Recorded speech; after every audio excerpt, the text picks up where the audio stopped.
Welcome back پیارے بچوں. تو پیارے بچوں آپ کو پتہ ہے کہ اس ایگریمنٹ کے اندر کیا کہا؟ انہوں نے ایسی شرطیں رکھیں جو سن کے سب حیران رہ گئے, لیکن نبی اکرم صلی اللہ علیہ وسلم مان گئے. پہلی شرط کہ 10 سال کے لیے مسلمان اور کافر آپس میں لڑائی نہیں کریں گے.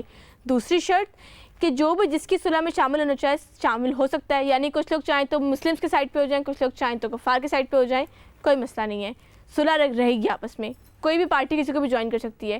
اور تیسری شرط پتہ ہے کیا تھی؟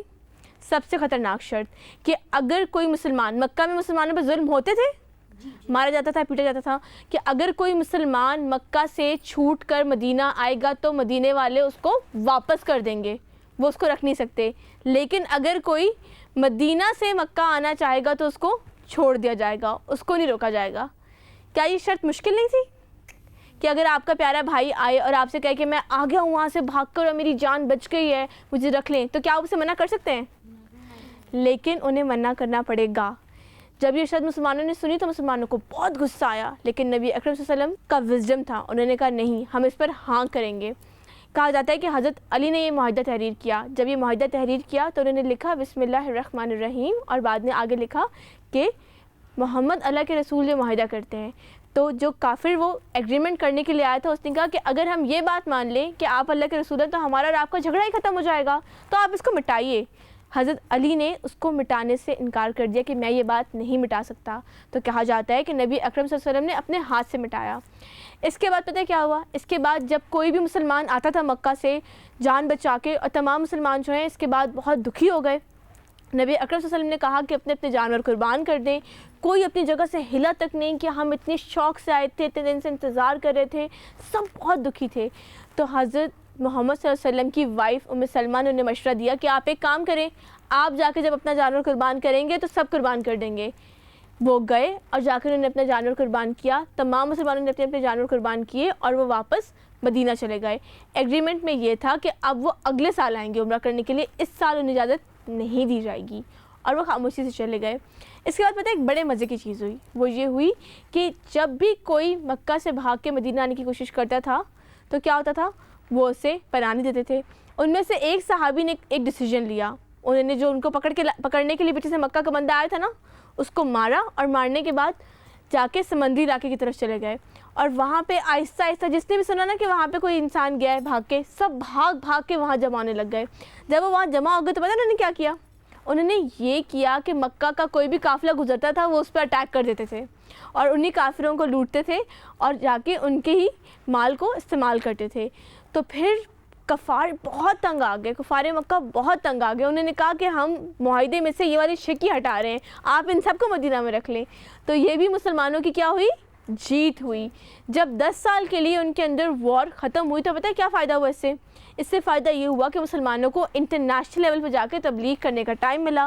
انہوں نے جگہ جگہ بڑے بڑے لوگوں کو جا کے خط لکھے, بڑے بڑے بادشاہوں کو بلایا, اور کچھ لوگوں نے اس میں سے پازیٹیولی بھی رسپونڈ کیا, ان کے میسنجرز کو گفٹس دے کے بھیجے, اور کچھ لوگوں نے رعونت دکھائی.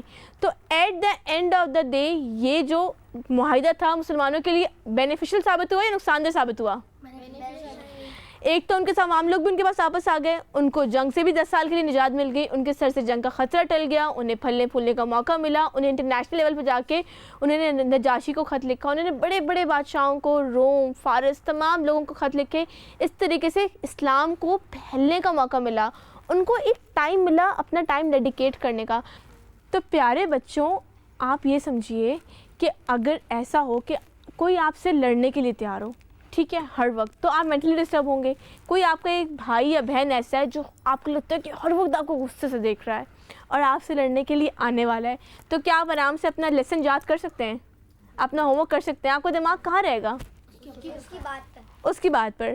کبھی ایسا ہوا کہ آپ کو کوئی بہن بھائی آپ سے ناراض ہو اور آپ اپنا کام نہ کر پا رہے ہو, گھر میں لڑتے ہیں, تو پھر یہی ہوتا ہے نا, آپ کا دماغ فوکس سے نہیں کر پاتا. تو اس طریقے سے نبی اکرم صلی اللہ علیہ وسلم کے اس اسٹرانگ فیصلے سے مسلمانوں کو بہت سارا فائدہ ہوا. اس بات سے ہمیں کیا سمجھ میں آتا ہے کہ وہ انٹیلیجنٹ تھے؟ جی. کتنے انٹیلیجنٹ تھے؟ بہت زیادہ. انہوں نے فیوچر دیکھ لیا, انہیں سمجھ میں آ گیا کہ اس بات سے انہیں کیا فائدہ ہو سکتا ہے. تو کیا ہمیں ایموشنز میں آ کے فوراً سے کوئی بھی غلط فیصلے کر لینے چاہیے؟ نہیں. نبی اکرم صلی اللہ علیہ وسلم کی ذات سے ہمیں کیا سبق ملتا ہے کہ سوچیں, سمجھیں, پھر ڈیسیجن لیں. کئی دفعہ پیارے بچوں ایسا بھی ہوتا ہے کہ ہماری کوئی فرینڈز ایسی ہوتی ہیں جو ہمارے لیے بہت ہیلپ فل ہوتی ہیں، یا کوئی فرینڈز ایسے ہوتے ہیں جو بہت ہیلپ فل ہوتے ہیں اور بہت کام کے ہوتے ہیں، لیکن ایک دفعہ وہ کوئی ایسی بات کرتے ہیں جو ہمیں بری لگ جاتی ہے، اور ہم یہ سمجھتے ہیں کہ اب ہم ان سے کوئی تعلق نہیں رکھیں گے، ہم ان سے کوئی ریلیشن نہیں رکھیں گے، لیکن کئی دفعہ ہمیں بعد میں ان سے کام پڑ جاتا ہے، پڑ جاتا ہے نا.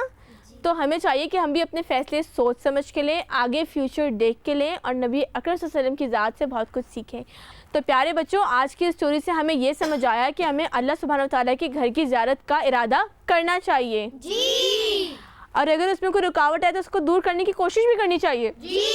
کئی دفعہ ایسا ہوتا ہے کہ ہم یہ سوچتے ہیں کہ ہم زیارت کے لیے جائیں اور ہم سمجھتے ہیں کہ ہمارے پاس پیسے نہیں ہیں یا رسپانسبلٹیز ہیں، تو ہمیں کوشش کرنی چاہیے کہ ہم ان مسائل کو حل کریں اور ضرور ضرور اللہ سبحانہ وتعالیٰ کی گھر کی زیارت کے لیے جائیں. جانا چاہیے نہیں جانا چاہیے؟ اس کے بعد اگر ہمارے سامنے کوئی پرابلم آئے تو ہمیں اس کو سمجھداری سے فیس کرنا چاہیے یا ایموشنلی فیس کرنا چاہیے؟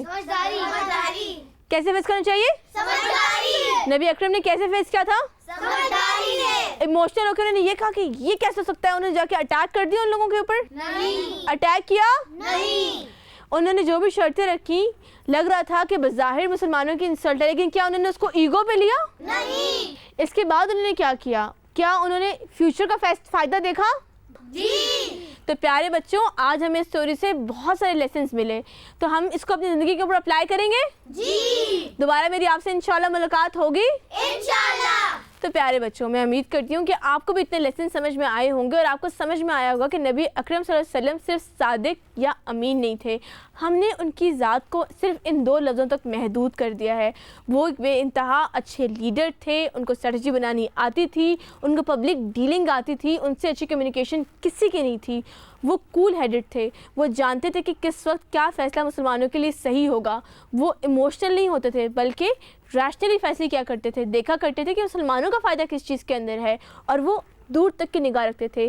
اگر ہم نبی اکرم صلی اللہ علیہ وسلم کو اپنے اس طریقے سے اس زاویے میں دیکھنے سے ناکام ہو جائیں تو ہم ان کو صحیح طریقے سے فالو کرنے میں بھی ناکام ہو جائیں گے.